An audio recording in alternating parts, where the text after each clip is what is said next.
సాతానును తనకు వ్యతిరేకంగా తానే ఏర్పడిన వెడల వాని రాజ్యమేలాగు నిలుచును? నేను బెయల్జెబూబు వలన దెయ్యములను వెళ్ళగొట్టుచున్నానని మీరు చెప్పుచున్నారే. నేను బెయల్జెబూబు వలన దెయ్యములను వెళ్ళగొట్టుచున్న ఎడల మీ కుమారులు ఎవని వలన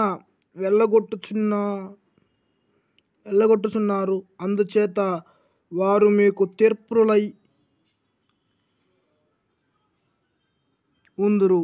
అయితే నేను దేవుని వ్రేలితో దెయ్యములను వెళ్ళగొట్టుచున్న ఎడల నిశ్చయంగా దేవుని రాజ్యము మీ యొద్దకు వచ్చి ఉన్నది. లూకాసు వార్త 11:18. లైక్ చేయండి, షేర్ చేయండి, సబ్స్క్రైబ్ చేయండి.